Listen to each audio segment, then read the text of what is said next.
All right, in problem 9, it says to compute the volume of each region described below. And part A says the solid beneath the cylinder f of xy is the square root of 1 minus x squared, and above the rectangle R, where x varies from -1 to 1 and y varies from 0 to 4. Okay, so first thing, note that our function f is independent of y. Okay, and furthermore, the equation z equals the square root of 1 minus x squared will describe in the xz plane just this portion of the unit circle here in quadrants 1 and 2, right? So this is the top half. And since, again, our function f is independent of y, our surface then would just be this half cylinder that's of radius 1 and runs along the y-axis as we let y go from 0 to 4. Okay, so to find the volume bounded by our surface in the xy plane above this rectangle R, we could just compute the area of this half circle, that's just the area of the base, and then multiply by that length, and that'd give us the volume, right? This is just a pretty nice ideal shape here. But let's go ahead nonetheless and compute it with a double integral and see what we get, right? So the volume here, as we've discussed, is just going to be the double integral of our function f over the region R. And so I'm going to go ahead and plug in our function there. And then we know from Fubini's theorem, since we're integrating over a rectangle, I can compute this as a dx or dy integral, where I just need to make sure I'm consistent here with the bounds, and I'm going to get the same value, right? So if I go ahead and say do this as a dy dx integral, and if y is the inside variable of integration, then the bounds there would be 0 to 4 for the inner integral, -1 to 1 then for the outer integral. So if we do it this way, okay, notice that for the y integral, the square root of 1 minus x squared is constant. And so this thing could actually just come out front of this y integral. So this is really just the integral from -1 to 1 of the square root of 1 minus x squared. And then this square root is going to multiply the integral from 0 to 4 of dy. And then we have our dx here. But now notice this thing right here is, well, it's just a number. And I could go ahead and pull it out front. And what is this number? Well, from our discussion in question 3, that's just going to be the length of the interval from 0 to 4. So in fact, this thing is really equal to just 4. And I'm going to bring that 4 out in front. And that's going to leave us with the integral from -1 to 1 of the square root of 1 minus x squared. And now for this last integral here, now we could go ahead and say compute it using a trig substitution, but that's really overkill here because, again, this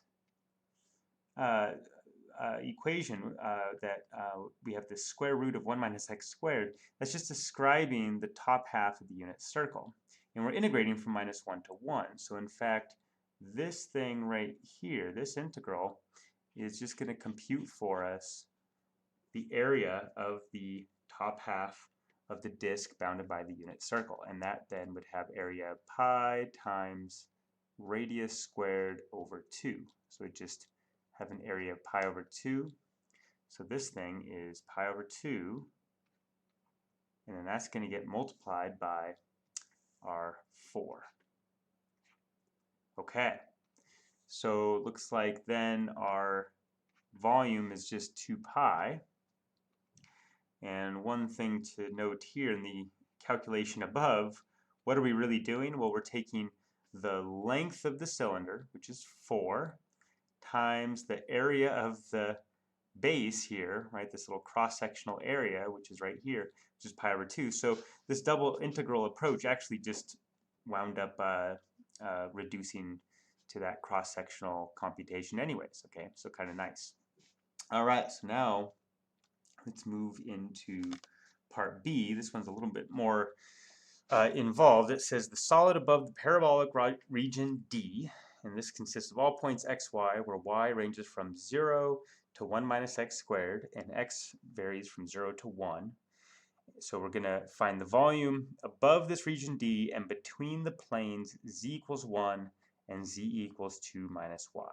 And then I say here a figure would typically be included for a problem like this. So this picture right here would be part of the work, would be part of the problem. Okay, so you wouldn't have to draw this from scratch. Okay, so the idea here is really, really similar to what you see in Calc 2 when you want to find, say, the area bounded by two curves. The idea there, right, is you look at a little approximating strip that runs from the bottom curve in red to the top curve in green, and then you integrate the lengths of those strips, right? So in other words, you're just going to integrate the difference in these bounding functions. Well, that's exactly the same idea here. So as we let x and y vary over this region D, okay, so every, say, little x, y down here, think about up here in our solid, this little approximating pillar up here, okay? And so what if I ask, well, what's the height of our pillar that goes from the bottom surface in red to the top surface in green?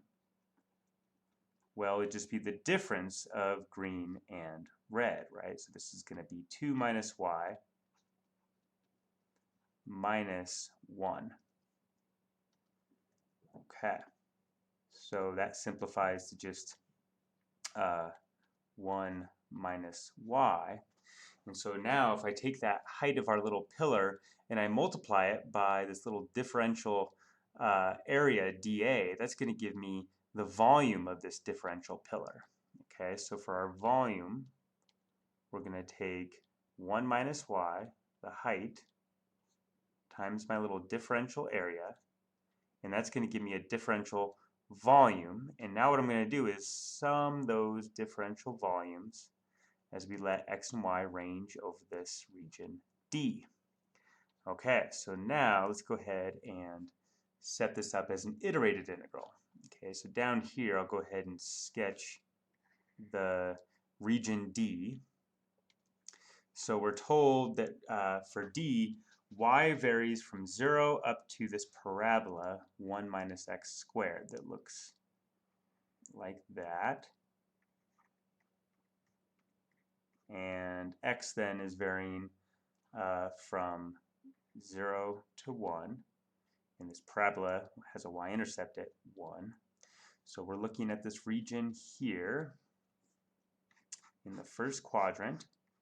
And so now to fill out this region, I could use either horizontal or vertical strips, but since I have y solved for, and I don't really want to have to deal with like a square root, if I can avoid it, what I'm going to do is use vertical strips. So in other words, think about fixing an x, and then we're going to let y vary from this low bound here on the x-axis, that'd be 0, to this high bound here of 1 minus x squared. Okay, so now for our double integral, I'm going to compute this as a dy dx integral, again because I'm going to fix x first, so that's going to be my outer variable of integration, and y is the thing that's varying.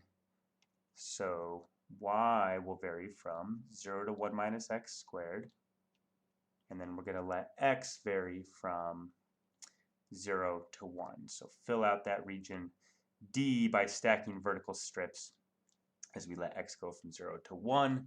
All right, so now we're rolling. Integrate with respect to y.